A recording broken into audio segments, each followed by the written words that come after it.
Shalom Bapak Ibu yang dikasihi oleh Tuhan, selamat malam. Selamat kembali kita bertemu di dalam kemurahan dan kebaikan Tuhan.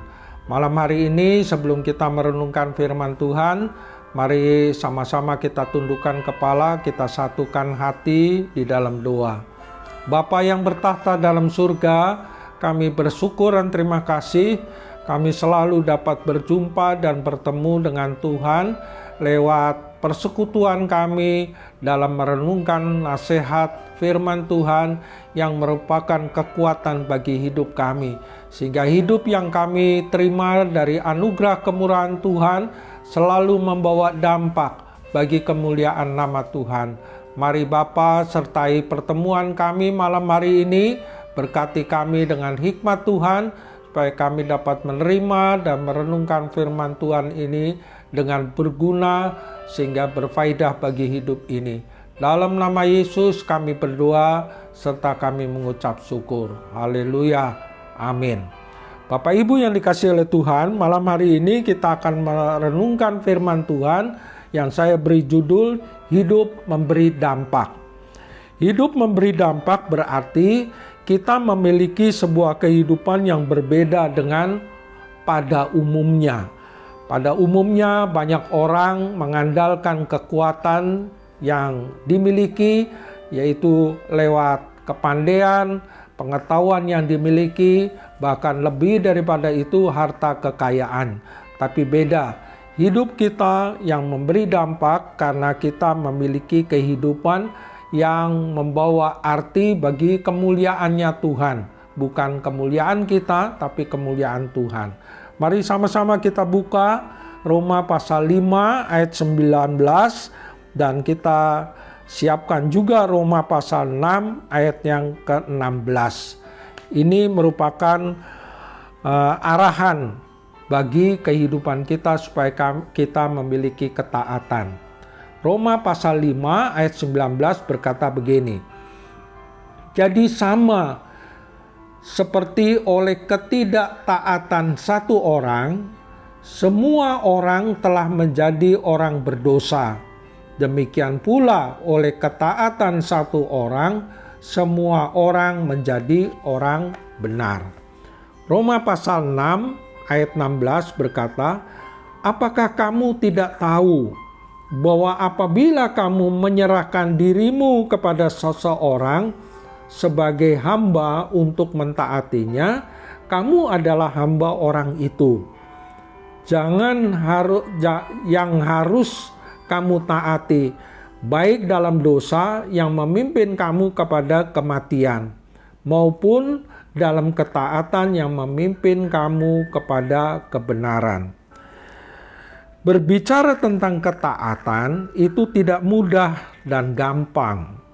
Hal-hal yang berkaitan dengan ketaatan itu hanya hal yang dapat kita temui di dalam kehidupan kita. Jadi hal-hal yang berkaitan dengan ketaatan itu banyak hal yang dapat kita temui di dalam kehidupan kita, yaitu bisa di dalam rumah tangga, bisa di dalam pekerjaan, bisa di dalam pelayanan, di sekolah, di jalan raya.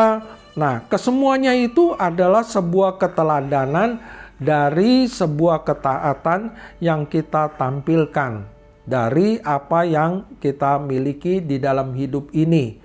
Ya.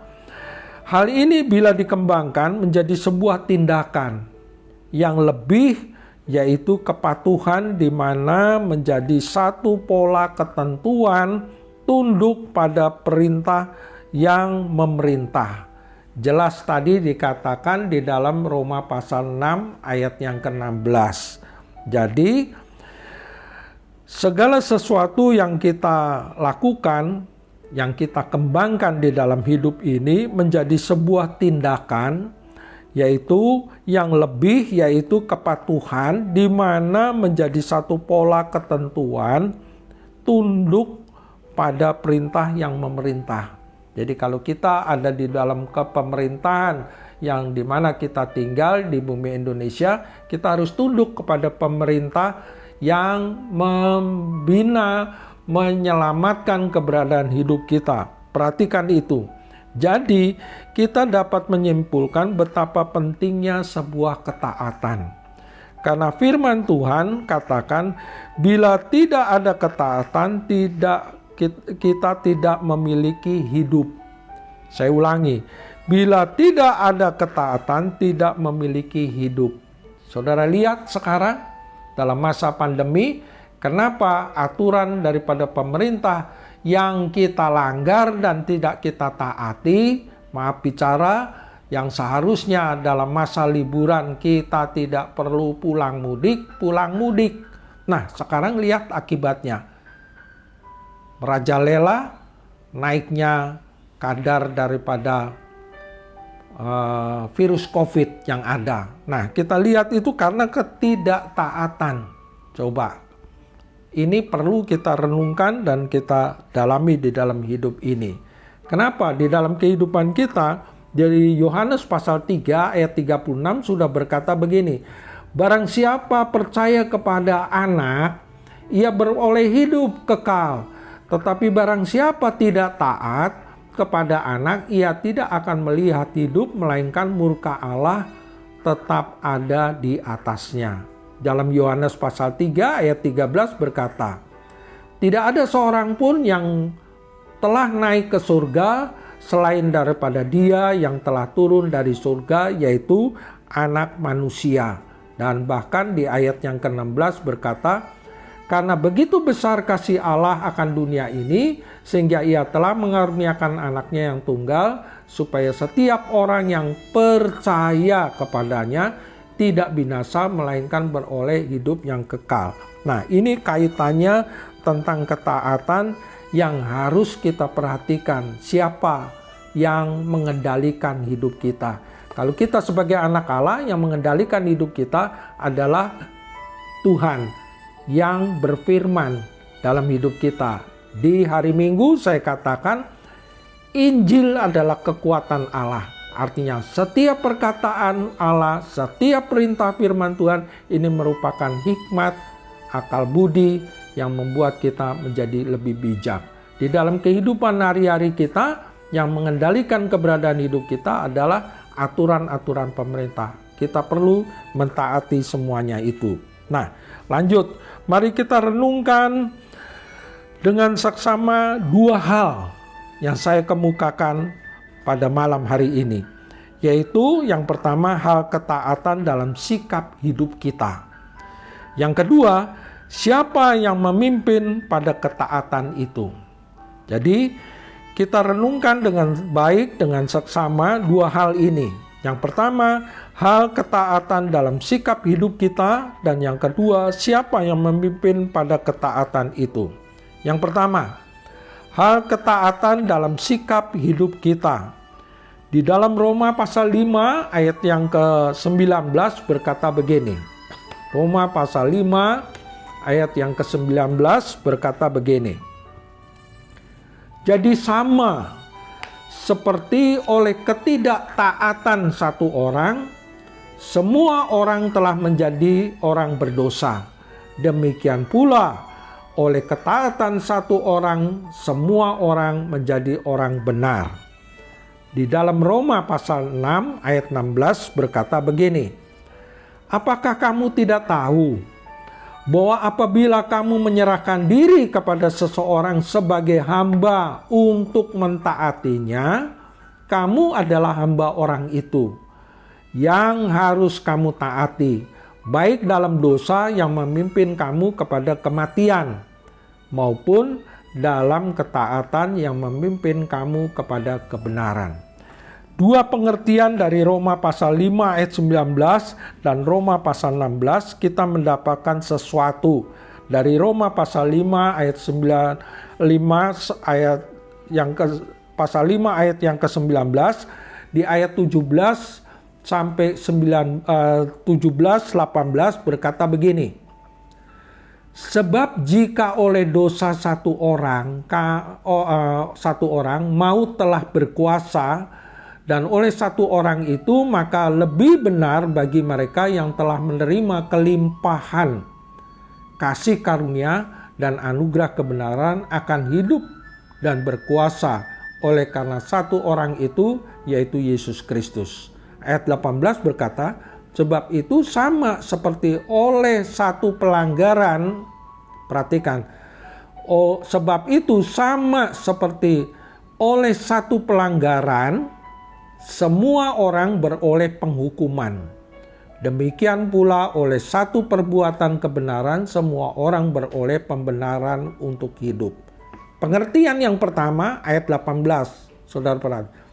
Sebab sama seperti satu orang pelanggaran, semua orang beroleh penghukuman. Tadi saya katakan di awal, oleh karena ketidaktaatan apa yang telah diatur oleh pemerintah, maka semua kita mengalami penghukuman. Artinya apa? Kita kena masalah. Ya, tidak bebas. Oleh karena itu diatur. Sehingga sedemikian rupa PPKM memberikan sebuah keputusan bagi kehidupan kita, khususnya bagi kita yang melanggar aturan. Hukumannya yaitu dibatasi sekarang. Ya, banyak hal yang saya tidak bisa perlu sebutkan. Antara lain, kita tidak bisa beribadah di rumah Tuhan, kita ditutup ibadahnya. Dan kita bisa ibadah hanya lewat online. Nah, di sebaliknya di Roma pasal 6 ayat 16, kita mendapatkan pengertian dari Roma 6 ayat 16 itu tadi di ayat 17 dan sampai di ayat yang ke-23.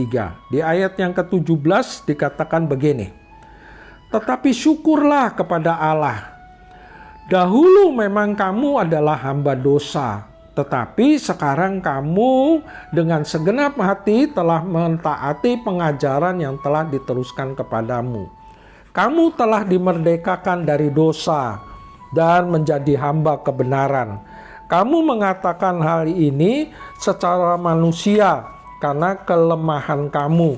Sebab sama seperti kamu telah menyerahkan anggota-anggota tubuhmu menjadi hamba kecemaran dan kedurhakaan yang membawa kamu kepada kedurhakaan, demikian hal kamu sekarang harus menyerahkan anggota-anggota tubuhmu menjadi hamba kebenaran dan membawa kamu kepada pengudusan. Nah, selanjutnya saya langsung lompat di ayat yang ke-23 dari Roma pasal 6. Sebab upah dosa ialah maut, tetapi karunia Allah ialah hidup yang kekal dalam Kristus Yesus. Kalau saudara baca lengkap dari ayat 17 sampai 23, ini pengertian dari yang kita terima dari Roma pasal 6 ayat 16. Oleh karenanya, perhatikan apa ada hasilnya yang dapat jelas kita bisa lihat. Yaitu kalau kita lihat dalam Roma pasal 15, maksudnya ayat 17 dan 18. Apa hasilnya dari yang kita terima dari pengertian tentang ketaatan tadi? Roma 15 ayat 17 sampai 18 berkata begini. Jadi dalam Kristus aku boleh bermegah tentang pelayananku bagi Allah. Sebab aku tidak akan berani berkata-kata tentang sesuatu yang lain kecuali tentang apa yang telah dikerjakan Kristus olehku, yaitu untuk memimpin bangsa-bangsa lain kepada ketaatan dan oleh perkataan dan perbuatan. Artinya kita memiliki sebuah keteladanan. Karena apa? Kristus yang telah memimpin hidup kita. Kita bisa bermegah, kita bisa ada sebagaimana kita ada, bukan karena kekuatan kita, tapi kekuatan Injil yang kita imani dan percaya telah menguasai hidup kita, sehingga dari ketaatan kita memiliki sebuah keteladanan. Dan yang berikutnya dari ayat 16, Roma pasal 16 ayat 17 sampai ke 19. Roma pasal 16 ayat 17 sampai yang ke 19 berkata begini. Tetapi aku menasihati kamu Saudara-saudara, supaya kamu waspada terhadap mereka yang bertentangan dengan pengajaran yang telah kamu terima, menimbulkan perpecahan dan godaan. Sebab itu hindarilah mereka. Ayat 18 berkata, sebab orang-orang yang demikian tidak melayani Kristus, Tuhan kita, tetapi melayani perut mereka sendiri. Dan dengan kata-kata mereka yang muluk-muluk, dari bahasa mereka yang manis, mereka menipu orang-orang yang tulus hatinya. Kabar tentang ketaatanmu telah terdengar oleh semua orang. Sebab itu aku bersukacita tentang kamu. Tetapi kamu ingin supaya kamu bijaksana terhadap apa yang baik dan bersih terhadap apa yang jahat. Hal segala sesuatu tentang keteladanan kita itu merupakan sesuatu yang kita menyebarkan berita. Berita dari dua hal tentang keteladanan dan berita yang kita sampaikan seperti yang tertulis tadi di dalam Roma pasal 16 ayat ke-19. Saya tidak ulangi. Berbicara tentang ketaatan yang telah didengar oleh semua orang, yaitu kita bisa bersukacita tentang apa yang Tuhan telah buat dalam hidup ini. Nah, oleh karenanya dari dua hal ini tentang keteladanan dan penyebaran berita anugerah kemurahan Tuhan di 2 Korintus pasal 9 ayat 11 sampai 13 berkata begini. 2 Korintus pasal 9 ayat 11 sampai 13 berkata, kamu akan diperkaya dalam segala macam kemurahan hati yang membangkitkan syukur kepada Allah oleh karena kami.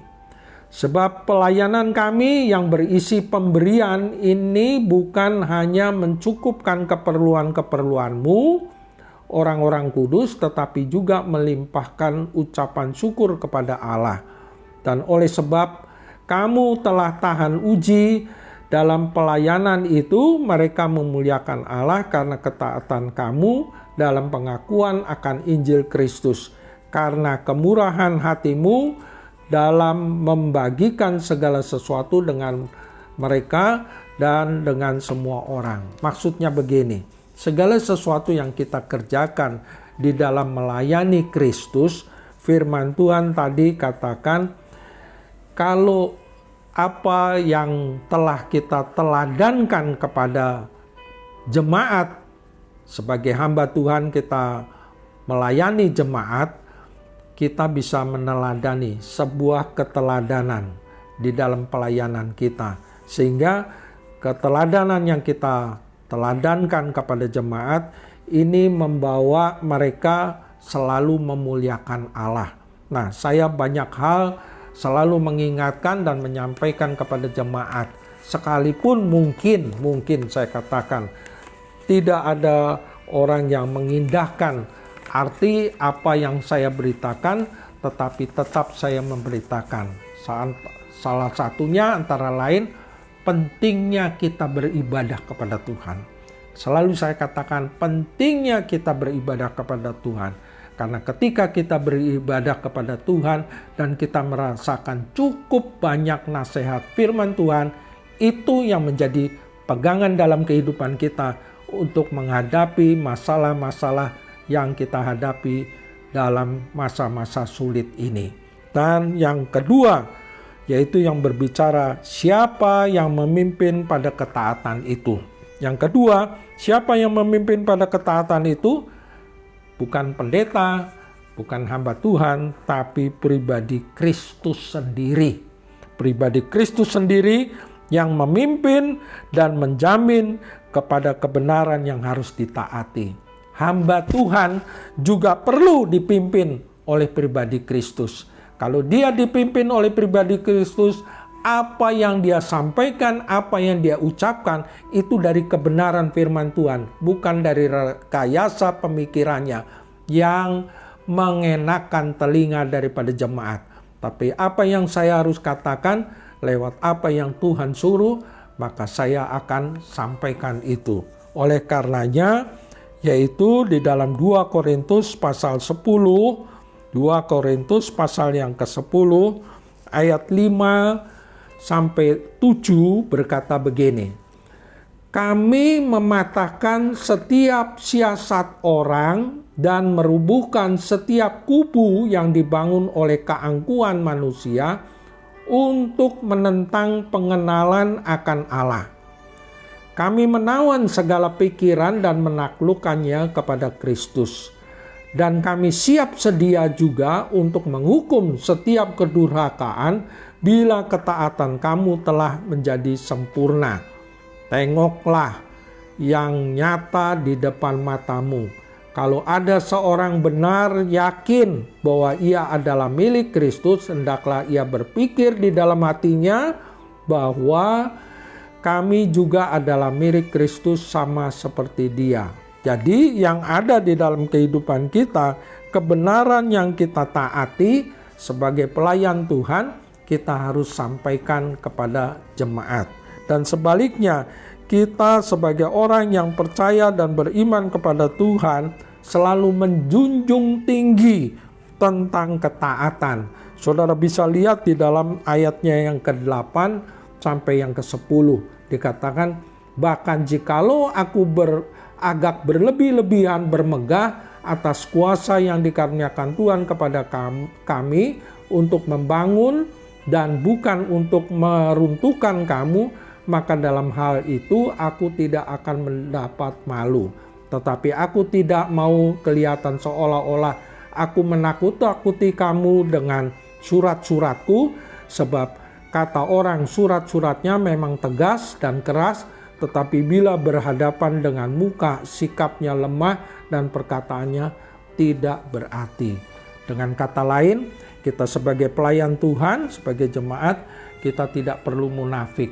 Artinya di mimbar kita mengatakan sesuatu yang benar, tapi di dalam kenyataan kita membelakangi akan kebenaran firman Tuhan yang telah kita sampaikan. Kita bisa negosiasi, kita bisa atur segala sesuatu. Apa yang sudah diatur Tuhan, kita harus mengatakan ya di atas ya, tidak di atas tidak. Itu saja nasihat firman Tuhan yang berkaitan dengan hidup yang memberi dampak. Amin. Mari sama-sama kita satukan hati, kita berdoa. Kami sangat bersyukur dan terima kasih Tuhan. Kalau hari ini kami boleh menerima pengertian hidup yang membawa dampak, karena kami harus berjalan di dalam kemurahan dan kebaikan Tuhan yang selalu memimpin kami kepada satu ketaatan kepada ketaatan yang lain. Sehingga yang muncul dari buah kehidupan kami adalah keteladanan. Dan dari keteladanan itu kami bisa menyampaikan berita yang benar sesuai dengan firman Tuhan. Apa yang Tuhan telah buat di dalam kehidupan kami. Kami bisa ada sebagaimana kami ada dalam panggilan dan pelayanan kami kepada Tuhan. Kami bisa memunculkan sesuatu yang membawa keteladanan, dan keteladanan yang kami tekuni dan jalani di dalam Tuhan membuat anugerah kemurahan Tuhan memancarkan kemuliaan Tuhan. Itu saja Tuhan yang dapat kami terima dari berkat firman-Mu. Berkati kami dengan kekuatan dan kemampuan yang datang dari Tuhan. Mari Roh Kudus penuhi kami dan sertai langkah-langkah hidup kami. Dan turunkanlah berkat-Mu atas setiap kami yang telah bersekutu malam hari ini bersama dengan Tuhan. Haleluya. Dalam nama Yesus kami berdoa dan mengucap syukur. Amin. Shalom, selamat malam, Tuhan berkati.